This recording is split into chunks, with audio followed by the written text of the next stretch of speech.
ఈరోజు press meet పెట్టడం యొక్క ముఖ్య ఉద్దేశం పెద్ద దస్తగిరి మర్డర్ గురించి నాకు కండిషన్ బెయిల్లో రావడం జరిగింది. నా యొక్క వాదనను ప్రజాస్వామ్యబద్ధంగా వినిపించుకోవడంలో నా హక్కును మీ ద్వారా ప్రజలకు తెలియజేసుకుంటూ ఉన్నా.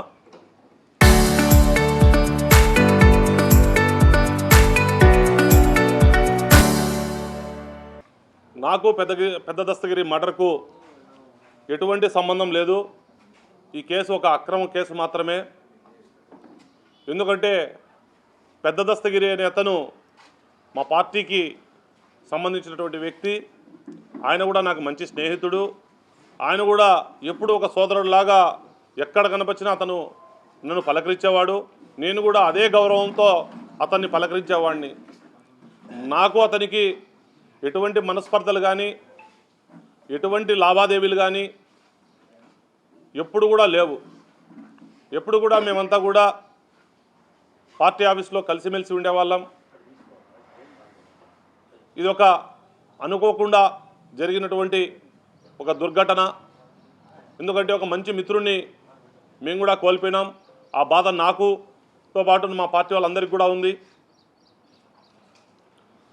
ఇకపోతే నేను వైఎస్ఆర్సీపీ పార్టీలో యాక్టివ్ నాయకునిగా ఉండేవాడిని. ఎప్పుడు కూడా ఏ ధర్నా అన్నా కూడా పార్టీ ఏ పిలిపించినా కూడా నేను ముందుండి నడిపించేవాడిని. ఆ సందర్భాల్లో సమైక్యాంధ్ర ఉద్యమంలో కావచ్చు, విద్యుత్ ధర్నాలో కావచ్చు, మరి పార్టీ పిలిపించినటువంటి అన్ని నిరసన కార్యక్రమాల్లో కూడా నేను చురుగ్గా పాల్గొన్నప్పుడు పోలీసులు పెట్టినటువంటి కేసులు తప్ప నాపై నాకు వ్యక్తిగతంగా ఎప్పుడు కూడా ఎక్కడ కూడా పర్సనల్ కేసులు లేవు.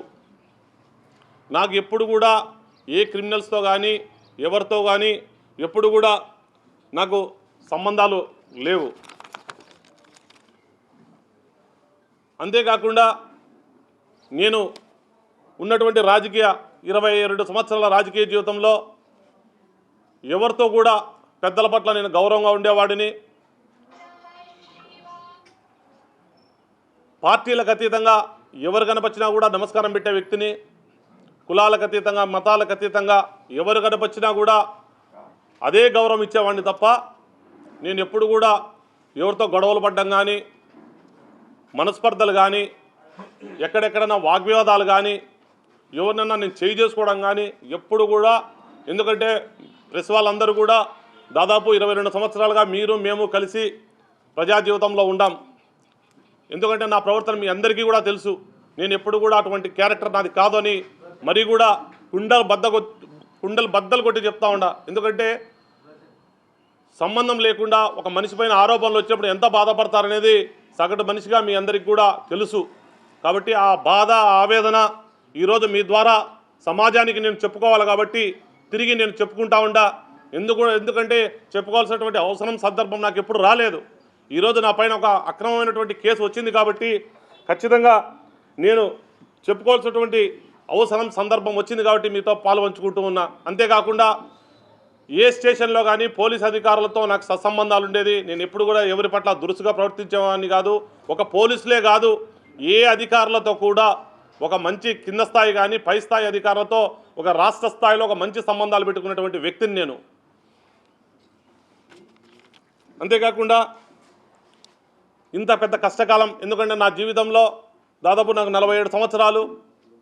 ఒకటి, మా అన్న చనిపోయినప్పుడు మా కుటుంబం కుంగిపోవడం జరిగింది. ఆ ఒక్క సందర్భంలో దాదాపు కష్టపడి మళ్ళీ మా కుటుంబ సభ్యులంతా కూడా నా వివాహమైన తర్వాత మళ్ళీ కూడా మేము అభివృద్ధి కావడం జరిగింది. మళ్ళీ ఈ 47 సంవత్సరాలు అంటే దాదాపు 24-23 సంవత్సరాల తర్వాత మళ్ళీ నాకు ఈ జీవితంలో కష్టకాలం వచ్చింది. ఎందుకంటే సంబంధం ఉంటే సంబంధం చేసి ఉండొచ్చు. ఆవేశంలో తాగి కొంతమంది చేస్తారు, కక్ష కొద్దీ కొంతమంది చేస్తారు, ఆవేశంలో కొంతమంది చేస్తారు.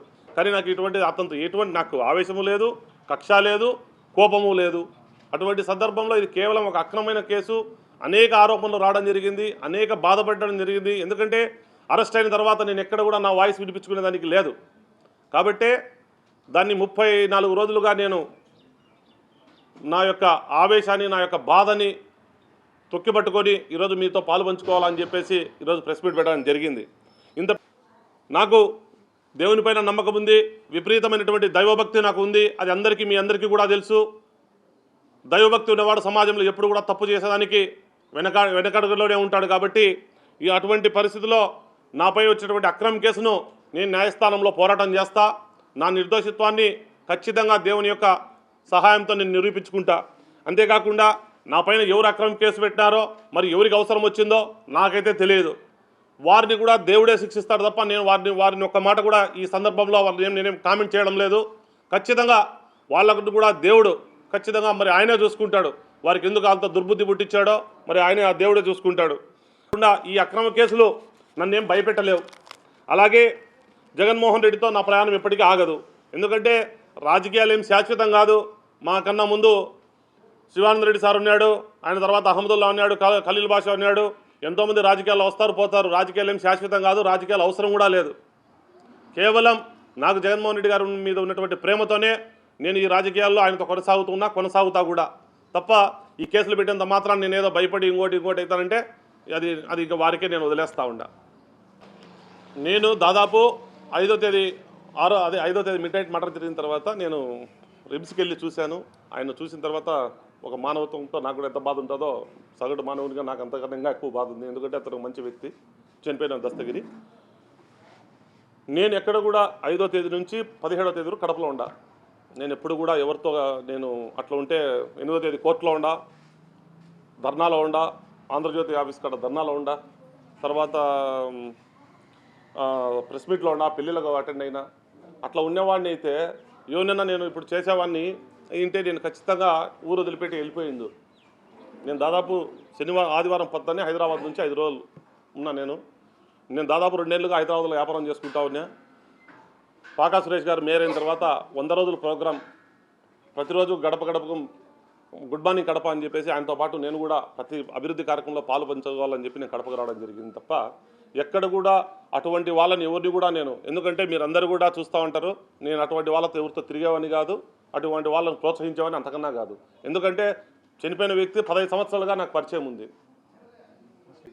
వెహికల్ కానీ ఇంకో డబ్బులు కానీ అటువంటిది ఏమీ చేయలే. దస్తగిరి నాకు చాలా ముఖ్యం. దస్తగిరి మళ్ళా కూడా చెప్తాడా, ఇదేదో ప్రెస్ మీట్ పెట్టి నేను ఏదో చెప్పుకోవాలా, నేను కప్పిపుచ్చుకోవాలా, లేకపోతే ఏదన్నా చెప్పాలని ఓపెన్గా నేను మాట్లాడుతూ ఉండా. దైవం మీద నాకు దైవభక్తి ఉన్న వ్యక్తిగా చెప్తా ఉండా. నేను వాళ్లకు డబ్బులు కానీ వెహికల్ కానీ కనీసం పోలీసులకు కూడా సహాయం అనేది కానీ నేను ఎక్కడ కూడా చేయలేదు. పోలీసులు డబ్బు ఇచ్చింటే 15 రోజులుగా నేను నన్ను అరెస్ట్ చేసి ఉండొచ్చు కదా, పిలిపించిండొచ్చు కదా. ఒక డిప్యూటీ మేయర్గా నేను కడపలో పనిచేసిన, నన్ను పిలిచొచ్చు కదా, నోటీస్ ఇవ్వచ్చు కదా. మా ఇంటికాడికి ఎవరన్నా వచ్చినారా?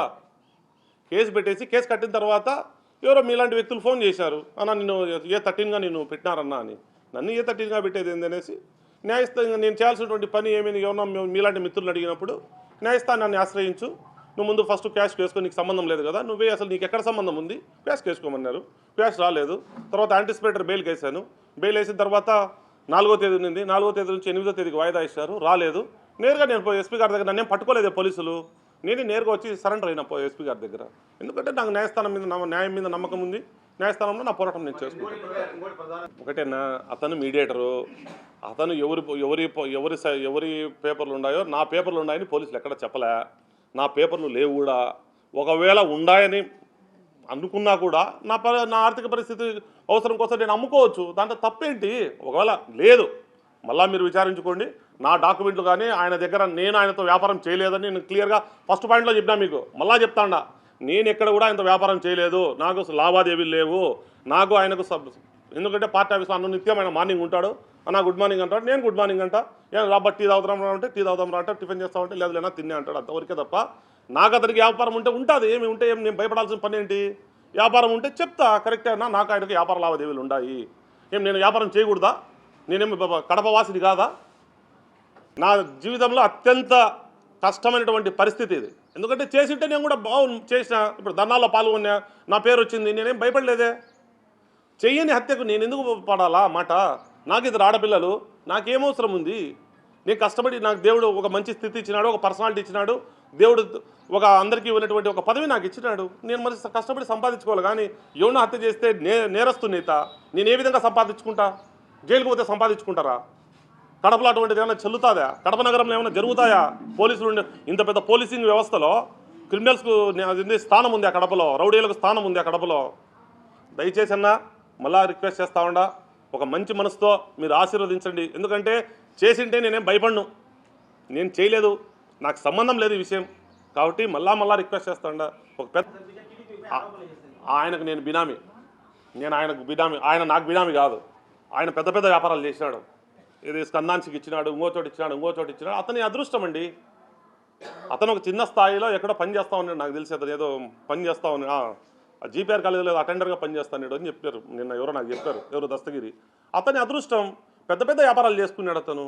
అతనికి నేను బినామీ అనుకోవాలా, నాకు అతని బినామీ కాదు. దయచేసి మీరు, ఎందుకంటే ఎవరైనా వ్యాపారం చేసుకోవచ్చు, ఎవరు రాతకు ఎవరు అతిథులు కాదు. అది వాళ్ళ కొడుకే స్టేట్మెంట్ క్లియర్గా ఇచ్చినాడు, పోలీసులు క్లియర్గా స్టేట్మెంట్ ఇచ్చినాడు. తర్వాత పోలీసుల దగ్గర క్లియర్గా ఎవిడెన్స్ ఉంది, అన్నీ ఉన్నాయి. అటువంటిది ఎందుకంటే వాళ్ళ కొడుకు ఎస్పీ గారి దగ్గరికి వెళ్ళినప్పుడు కూడా ఎస్పీ గారు క్లియర్గా ఆ పిల్లోని ఏం చేశారనేది కూడా మీకు తెలుసు. ఎందుకంటే ఆ పిల్లని ద్వారానే అక్కడ తప్పు జరిగింది, వాళ్ళ మధ్య గొడవ జరిగింది. వాళ్ళకి మళ్ళీ ఆ పిల్లోడు స్థానం ఇచ్చినాడు, మళ్ళీ 5వ తేదీ తాగినా గుర్తొచ్చింది, పోయినారు, గొడవ పడుకున్నారు. అవన్నీ మీకు తెలుసు, పోలీసులకు కూడా తెలుసు. కానీ అది నేను మాట్లాడకూడదు కాబట్టి ఈరోజు నేను ఏమంటారు కండిషన్ బెయిల్లో ఉన్నా కాబట్టి మళ్ళీ కూడా ప్రెస్ మీట్ పెడతా. ఎందుకంటే నాకేం రాజకీయాల్లో డెవలప్ కావాలా, ఇంకోటి కావాలా, నాకేం ఆశ లేదు. నాకు దేవుడు స్థితి ఇచ్చాడు, నేను కష్టపడి బతకగల నాకు కెపాసిటీ ఉంది. అన్యాయంగా పెట్టినప్పుడు నేను వాళ్ళ గురించి కూడా మాట్లాడాలి. కానీ ఈరోజు ఇంకా న్యాయస్థానంలో అది నాకు ఇచ్చినటువంటి కండిషన్ బెయిల్లో ఉంది కాబట్టి ఇంకా నేను పాలు పంచుకోవడంలా ఆ విషయాలన్నీ కూడా మీకు చెప్తా.